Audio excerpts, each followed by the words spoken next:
आतंकवादी तहव्वुर राणा के UP connection पर बड़ा खुलासा हुआ है। बताया गया है कि राणा ने पाकिस्तान के लिए आगरा में ताजमहल की रेकी भी की थी।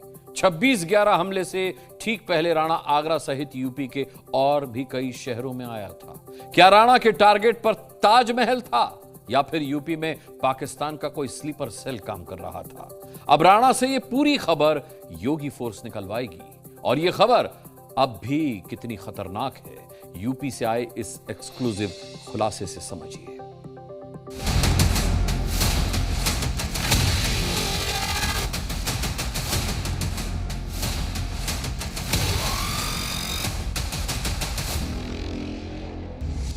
राणा की यूपी फाइल से पाकिस्तान में खौफ। अब तो पटाखा भी जोर से फट जाए तो पाकिस्तान पहले सफाई देता।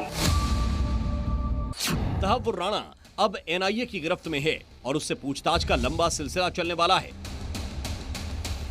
एनआईए राणा से न सिर्फ 26/11 आतंकी हमले की पूरी प्लानिंग के राज उगलवाएगी, बल्कि भारत में और कहां-कहां उसने दहशतगर्दी की तैयारी की थी, ये भी जानने की कोशिश करेगी। इस बीच आतंकी तहव्वुर के बारे में एक और चौंकाने वाला खुलासा हुआ है। राणा के निशाने पर ताजमहल भी था। सूत्रों के मुताबिक तहव्वुर राणा ने आगरा में ताजमहल की रेकी भी की थी। राणा आगरा में अपनी पत्नी समराज अख्तर राणा के साथ एक होटल में रुका था। राणा ने ताजमहल के पास रेकी की थी, यानी मुंबई की तरह उसने आगरा में भी जानकारियां इकट्ठी की थी। 2 दिनों तक राणा अपनी पत्नी के साथ रिक्शे की सवारी करके आगरा में कई जगहों पर गया था। 26/11 हमले के बाद जांच एजेंसियों ने आगरा में इन्वेस्टिगेशन की थी। हालांकि आगरा के उस होटल में सीसीटीवी मौजूद नहीं था, इसलिए राणा की कोई तस्वीर नहीं मिल पाई।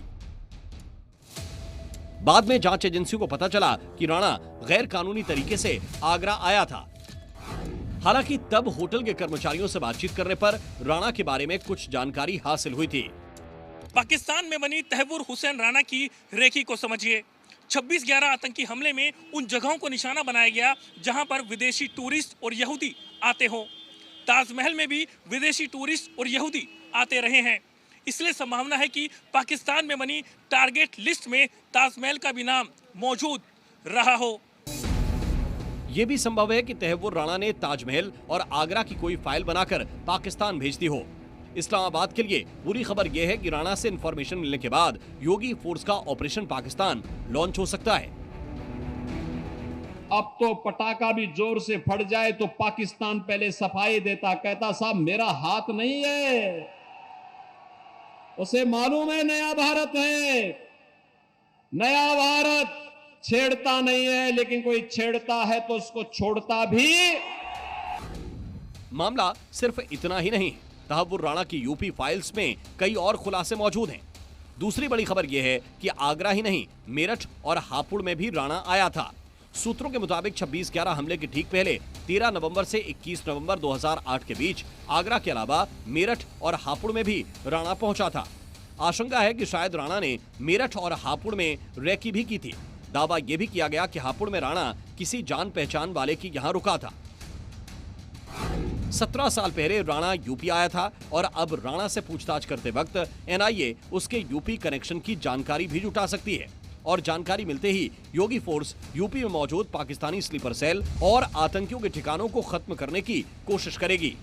सारी police agencies, intelligence agencies custodial interrogation, जिसमें साइंटिफिक एड्स टू इन्वेस्टिगेशन के माध्यम से lie detector test, polygraph test और अन्य संसाधनों के माध्यम से जो इन्होंने स्लीपर सेल क्रिएट किए या जिनसे मदद ली, उसके बारे में भी पूरी जानकारी की जाएगी।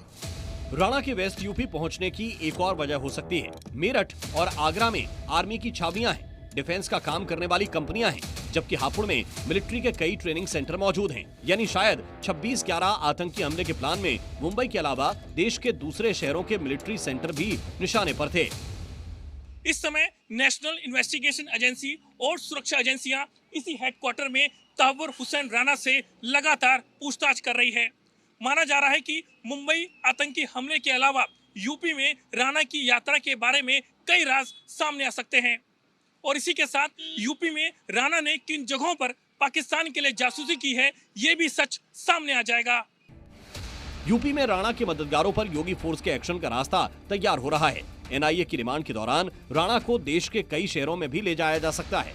इन चेहरों में मुंबई का नाम शामिल होगा। लेकिन जिस तरह से पिछले कुछ महीनों में यूपी में कई बार आतंकवादी पकड़े गए हैं, संभव है कि एनआईए तहव्वुर राणा को लेकर यूपी भी पहुंच जाए। ब्यूरो रिपोर्ट, जी मीडिया।